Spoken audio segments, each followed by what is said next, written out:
ஆமேன் ஆமேன் ஆமேன் ஆமேன் ஆமேன்.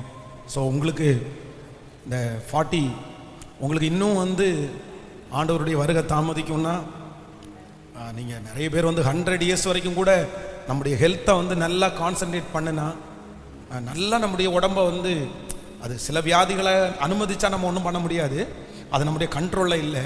ஆனால் நம்முடைய சரீரத்தை நம்ம ரொம்ப நல்லா வச்சுருந்தா நல்லா வாழலாம். நல்ல சாப்பாடு, நல்ல டயட்டான சாப்பாடு, நல்ல ஒர்க் அவுட்டு, டென்ஷனே இல்லாமல் அந்த மாதிரி வச்சுருந்தா 100 வரைக்கும் கூட வாழலாம், அது சாத்தியம் அப்படின்னு சொல்கிறாங்க.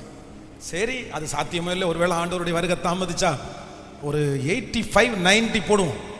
85 உங்களுக்கு இப்போ 40 அப்படி ஆயிடுச்சுன்னா, அந்த 90ல் ஒரு 15 வருஷத்தை ரிட்டையர்டு இல்லை, ஆண்டவருடைய பிள்ளைக்கு ரிட்டையர்மெண்ட் இல்லை, ஆனாலும் உங்களுக்கு ரிட்டையர்டு அப்படின்னு சொல்லிட்டு வச்சா கூட உங்களுக்கு கிட்டத்தட்ட எத்தனை வருஷம் இருக்குன்னா, நீங்கள் வேகமாக ஓடுறதுக்கு இன்னும் 30 வருஷம் இருக்குது. 30 இயர்ஸ். நீங்கள் 30 வருஷம் இன்னும் என்ன பண்ணலான்னா ரொம்ப வேகமாக ஓடலாம், ரொம்ப வேகமாக ஓடலாம். ஸோ அந்த பலன் உங்களுக்கு கர்த்தர் தருவார். அதனால் இந்த 40 கீழே இருக்கிறவங்களுக்கு எல்லாருக்கும் நான் என்ன சொல்கிறேன்னா, நீங்கள் தேவனுடைய தயவை பெற்றுக்கொள்கிறதுக்கு நீங்கள் பிரயாசம் எடுங்க. இந்த 100 டேஸில் 3 காரியத்தை உங்களுக்கு தெளிவாக சொல்லியிருக்கிறேன். 1, கிருபை பெற்றவள், கிருபை பெற்றவன், கிருபை பெற்றவள். நம்பர் 2, இரண்டாவது, உன்னுடைய காருண்யம் என்னை பெரியவனாக்கும். நம்பர் 3, மூன்றாவது, உன்னுடைய தயவு என்னை உயர்த்தும்.